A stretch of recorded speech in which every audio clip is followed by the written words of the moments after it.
Hello, Richard. Thanks for coming on. Why don't we start with this? Could you tell us what the Boulder Bubble is and how is it that we've gotten here? So Boulder is an amazing place. Lots of technology, lots of nature, probably more PhDs per square foot than any place on earth. A lot of people that want to have a nice life together. And I've been in Boulder for over 50 years. I have a shoe retail company, comfortableshoes.com, which I run with my daughters. However, during my entire life, I've been interested in renewable energy and had my first experience in junior high school over 50 years ago, where I was introduced to the people at Bear Labs in Americus, Georgia, that made the first cellular powered uh, telephone call ever.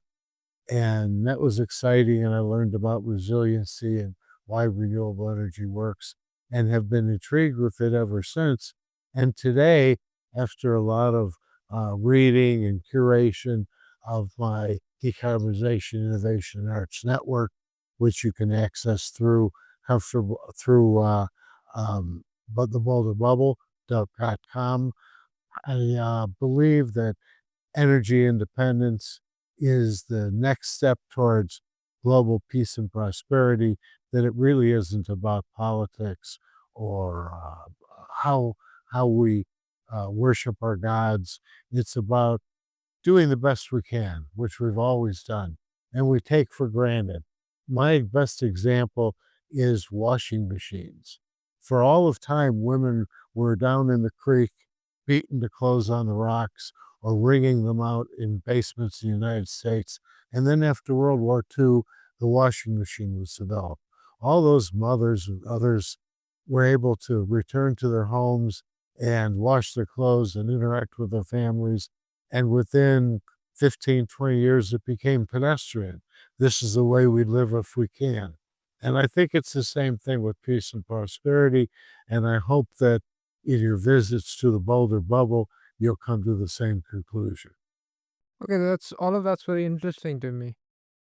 You touched on 4 to 5 things there, and I'd like to unpack one of them at a time, maybe not all today. You mentioned that your initial fascination with solar began with this solar powered phone call that you happen to be either a part of or witness to. When did this take place? So I was in fourth or fifth grade in elementary school, and I went to the librarian and I said, "I want to learn about how something works. Do you have anything about robots?" These are little children like robots.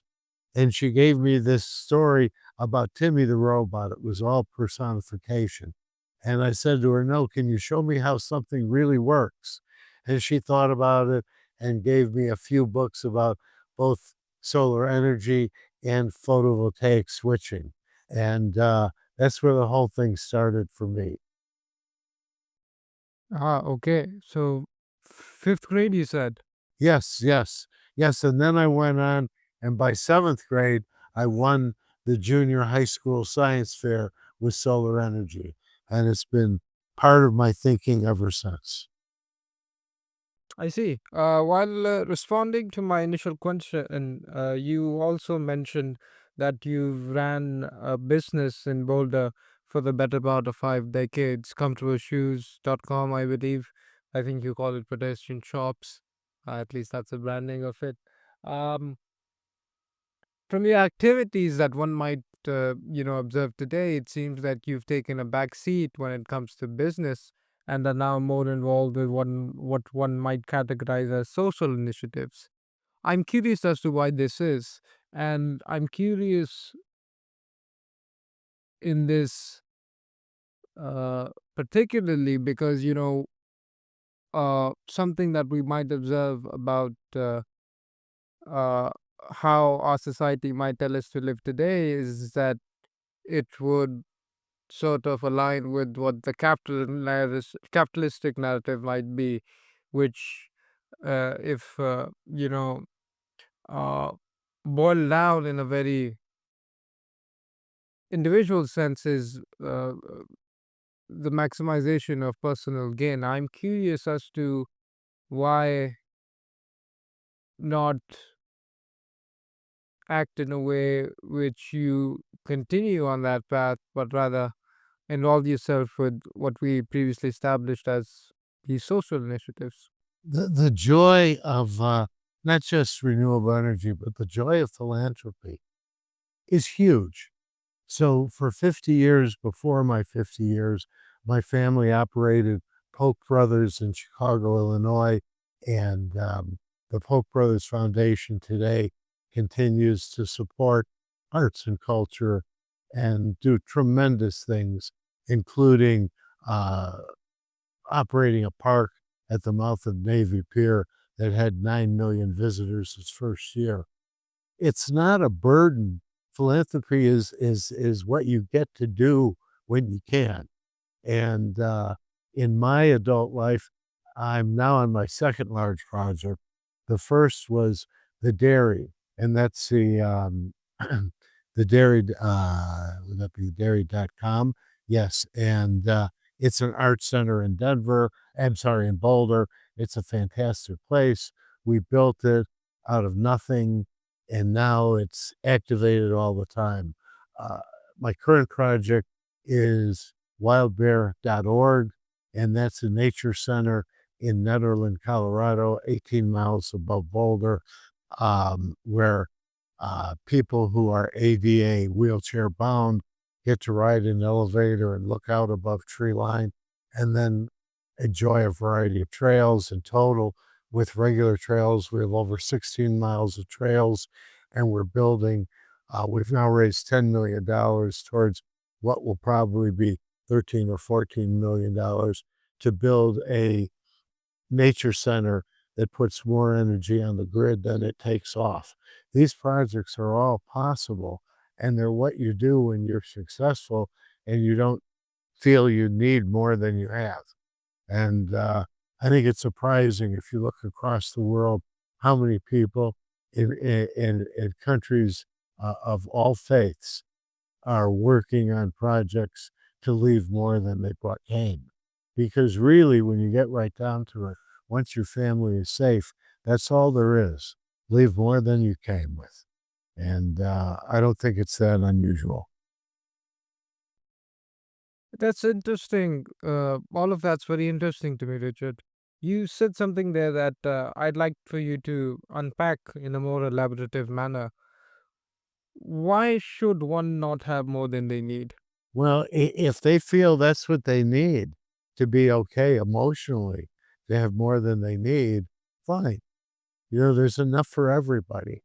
That's what's really unique about the moment is that although we all knew in the practice of our various faiths that it was good to be good, but now it's really more profitable to be good than bad. Renewable energy not only works, but there is not enough carbon to create the energy with combustion that we need to operate our server farms. So the short story is it's all natural evolution, and the future is going to be much greater than the past, and always has been for somebody, but not for everybody. And that's what I think we need to promote is the idea that we should be better as as good as we can be, and we should house as many of the 8 billion of us as we can, and allow people the opportunity to have an education. I think the convergence of AI and renewable energy will prove to be a major factor in humanity's future. If you like what you're hearing and would like to consume more from the Boulder Bubble, I encourage you to check out the Boulder Bubble newsletter. It's a twice a week curated publication that covers the latest and greatest in AI, renewable energy, climate, and more. Depending on where you're watching this, you should find either a link in the description box above or below. And if you sign up today, you'll get 1 month for absolutely free. It's $1 a month after that. The bottom line is simply this: the real news is better, and not all is bad, as it may seem. Okay, talk to me about these other initiatives you're a part of. The Dairy Arts Center. I'm particularly interested to hear more about that. What's the history behind this art center? It sounds like you were an integral part of building it from the ground up. Tell me more about it. Sure, it's worth looking at on the internet, the Dairy Boulder, and maybe you can do that as we speak. The short story is that it was a milk breakdown plant, 42,000 feet. They bring in, this is in the 50s, large quantities of milk, break it down into amounts that the milkman could deliver. That operation later closed, and we got a hold of the building for the arts, struggled for a long time.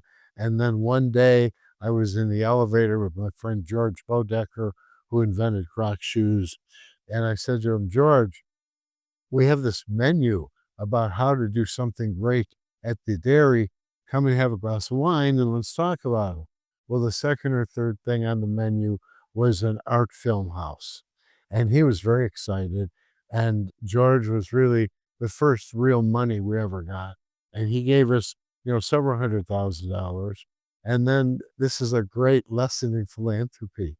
Three-quarters of the way through the construction, he would show up and just walk through and not eh, eh, suggest any influence or control. And he came to me and he said, you're in trouble. You just don't know about it because you haven't built enough stuff. I said, well, George, what kind of trouble are we in and can you help? And he said, yes, we had a meeting today and we're going to give you another $100,000 that we think you need to finish this project. And that was really a wonderful, wonderful thing. And indeed, we did need the money. And so the Bodecker Theater at the Dairy raised all the ships in the harbor. It's been so popular that later we were able to get um, Gordon and Grace Gam gave us a few $1 million to build some bigger theaters, to remodel them. And now today, we're expecting the people from the Sundance Theater to the Sundance Film Festival that's coming to Boulder in Big 27, thing, eh? a very big thing. There'll be 100,000 more people than have ever been in town before. In any event, they will, the thing that they do to promote and leave more behind than they came with is they upgrade projection. So now we'll have state-of-the-art projection in our two larger theaters. So these things evolve. And the most joyful part of it all is when you work really, really hard and it's really, really difficult, and then you accomplish it and you go about other tasks in your life and you come back 5 years later and it's still activated. It's still happening. And that's really the greatest privilege of philanthropy is to create things that are enduring. Awesome. So let's talk more about the Decarbonization and Innovation Arts Network. You mentioned to me in an earlier conversation we had that this is something that you initially took up as a side hobby. I'm interested as to learning more about what it was that you did take it up and what's it all about. So I've been on LinkedIn with it for a little over 10 years, and I have all the contacts that LinkedIn will allow. And they're people of C-level people in the energy business. They are a lot of PhDs and academics. And what I found, and the reason I'm so excited about working with your firm to move all of this to the Boulder Bubble, where it's more easily accessible by other than LinkedIn, by Instagram and Facebook and a variety of other social networks, is the idea that the good news is the real news and that you can put a postscript or prescript on it and influence a lot of people. And it's really important that people understand that they're living in a great moment in history, not a bad moment in history. And of course, you have to be very careful because climate change is dangerous and uh, the end of the age of munitions is very dangerous. But most of us will make it, and are great those of us who do will have children who live in a better world than we ever imagined. And I really believe that. And it's not about uh, Islam, it's not about Judeo Christianity, it's about mankind and nature. And we are nature, people. We're really nature's sentiency, and we can only succeed. You just have to believe. So, how do we get there? How do we get to a world that is better than what we can imagine? As we, might see the world today, one might observe that there are large groups and there are large contingents of people that, at their core, are motivated by what seems, at an apparent glance, things that only bring more divide rather than unity. So, what's your take with regards to this? My take on that is that there's nothing new. There've always been people who have been taking advantage of other people, and there've always been governments who have had relationships, and it's really, interesting to Google the word, triumvirate that, was first recorded in 60 BC and see how these relationships work. What's really different about the world today is we know about this stuff. Nobody's the no-tell motel is closed. If you live in a country where there's hanky-panky with military or with war or with anything, you will know about it. And as a society, you'll continue to accept it or you won't. But I see things getting much better everywhere. And it's not about Russia or the United States or a particular faith.